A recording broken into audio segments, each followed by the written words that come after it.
하나님께서 주신 말씀은 출애굽기 10장 21절에서 29절 말씀을 근거로 당연하다고 생각되는 것들이 무너질 때라는 제목으로 하나님 말씀 증거하겠습니다. 하나님 나라에 향하여 출애굽기 강의 45번째 시간입니다. 오늘은 9번째 재앙에 대한 말씀입니다. 오늘의 재앙은 흑암의 재앙입니다. 이 재앙 역시 3번째와 5번째, 6번째 재앙과 마찬가지로 별다른 경고 없이 하나님의 선포와 함께 바로 재앙이 내려지는 모습입니다. 그저 하나님의 명령과 재앙만 있을 뿐입니다. 바로에게 전하는 말씀도 경고도 없습니다. 그런 하나님의 명령 가운데 이제 모세는 어떻게 합니까? 이제 모세의 자세가 바뀌었습니다. 어떻게 바뀌었습니까? 모세는 지체하지 않고 하나님의 명령에 순종하기 시작했습니다. 하늘을 향하여 손을 내밀었고 그제서야 흑암이 시작되었습니다. 흑암은 3일 동안 진행이 되었습니다. 근데 그동안 사람들이 서로를 알아볼 수 없을 정도로 엄청난 암흑이 시작되었다고 말씀하고 있습니다. 우리 출애굽기 10장 22절에서 23절 보면 모세가 하늘을 향하여 손을 내밀매 캄캄한 흑암이 3일 동안 애굽 온 땅에 있어서 그 동안은 사람들이 서로 볼 수 없으며 자기 처소에서 일어나는 자가 없으되 온 이스라엘 자손들이 거주하는 곳에는 빛이 있었더라. 아멘. 3일 동안 진행된 이 흑암 때문에 사람들의 모든 생활과 습관이 다 무너지게 되었습니다. 제대로 지금이 낮인지 밤인지도 모르고 서로를 알아볼 수도 없는 그 흑암이었기 때문에 지금 모든 것들이 다 무너지기 시작했습니다. 하지만 무너지지 않는 곳이 한 곳이 있었습니다. 그것은 바로 이스라엘 자손들이 거주하는 곳이었습니다. 우리가 이 재앙을 통해서 우리가 깨닫게 된 것이 무엇입니까? 하나님의 백성은 뗄래야 뗄 수가 없는 존재라는 것입니다.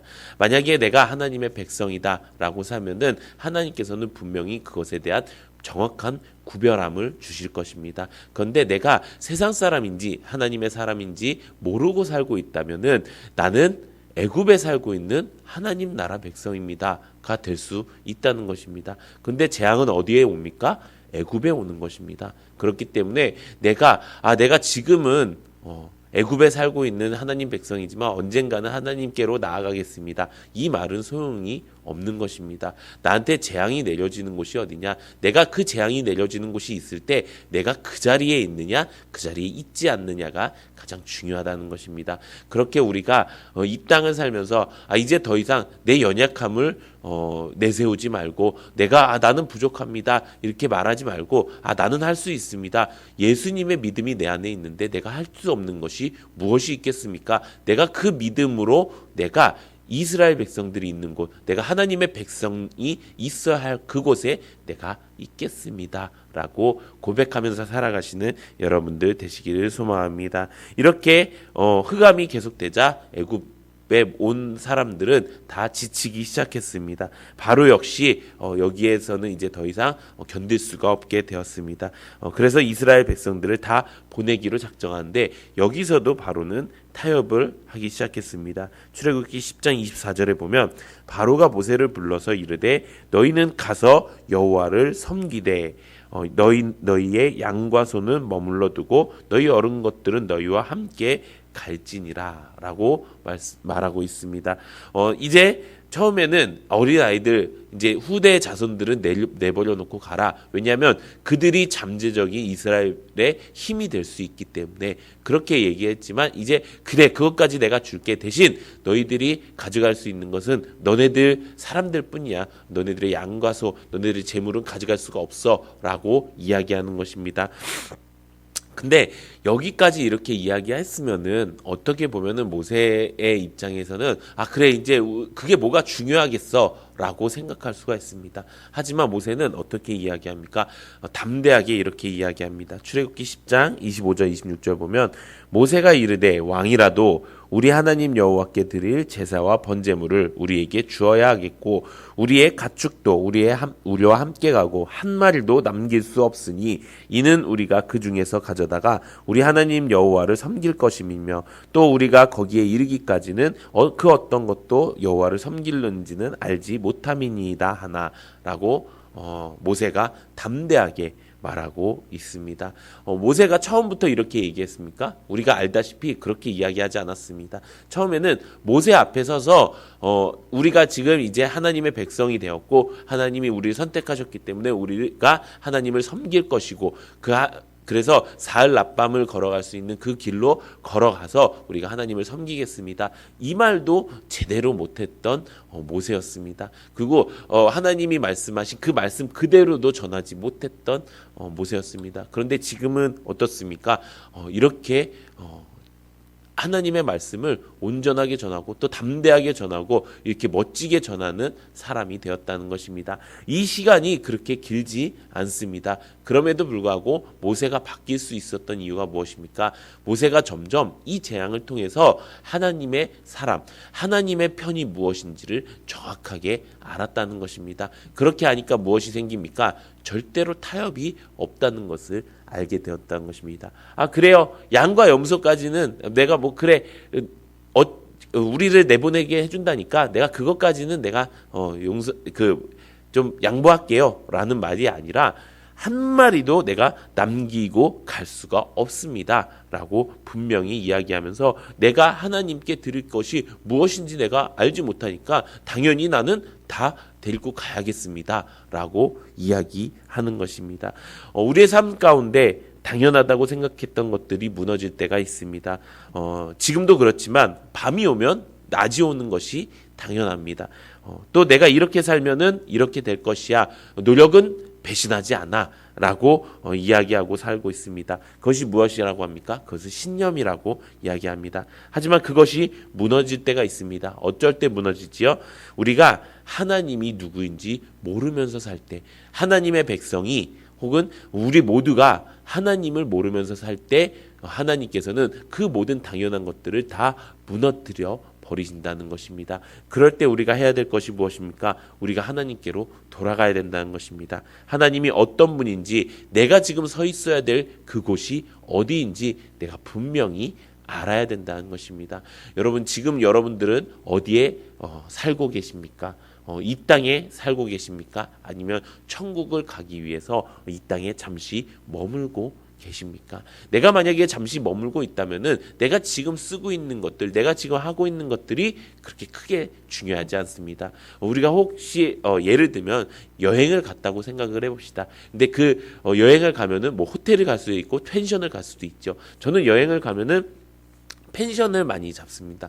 펜션은 집처럼 꾸며져 있잖아요. 그래갖고 집에 이렇게 그런 기기들도 있고 이렇게 있는데 그런 것들을 쓸 때 내가 이것들을 이제 앞으로 어떻게 써야 될 것인지 고민하고 씁니까? 그러지 않습니다. 그냥 그 자리에서 내가 지금 할 수 있을 만큼 내가 이것이 뭐가 좀 없더라도 뭐가 좀 부족하더라도 그냥 내가 지금 여기서 만족할 만큼만 씁니다. 왜?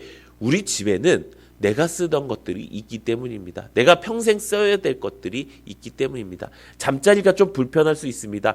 내가 자는 데 있어서 내가 여기 너무 좀 우풍이 심하네. 이렇게 불편할 수가 있습니다. 하지만 그것에 크게 불만을 가지지 않습니다. 왜 그렇습니까? 나는 여기에 계속 살 것이 아니기 때문인 것입니다. 우리는 지금 이 땅을 그렇게 살아야 되는 것입니다. 내 평생 붙들고 살 것이라고 생각하는 그 모든 것들을 다 내려놓아야 하지만 내가 서 있을 곳이 어딘지 분명히 알게 된다는 것입니다. 사랑하는 성도 여러분, 우리가 생각하던 것들, 우리가 당연하다고 여겨지는 것들을 당연하게 생각하지 않으셨으면 좋겠습니다. 우리가 당연하게 생각할 것은 딱 하나입니다. 우리가 하나님의 말씀대로 살고 믿음으로 살아서 결국 하나님 나라, 하나님께서 우리에게 예비하신 그 나라로 우리가 가서 살 것이다. 우리의 본향은 천국이다. 이거 하나만 붙들고 살아가시는 여러분들 되시기를 바랍니다. 그렇게 우리가 하나님을 믿는 믿음을 키워나가면서 살아가야 됩니다. 이 믿음은 무엇을 따르는 믿음입니까? 우리가 주일 말씀을 통해서 알게 되었죠. 이 믿음은 그저 우리의 신념을 따르는 것이 아니라 우리의 생각과 상식을 따르는 것이 아니고요. 하나님의 말씀을 따르는 것입니다.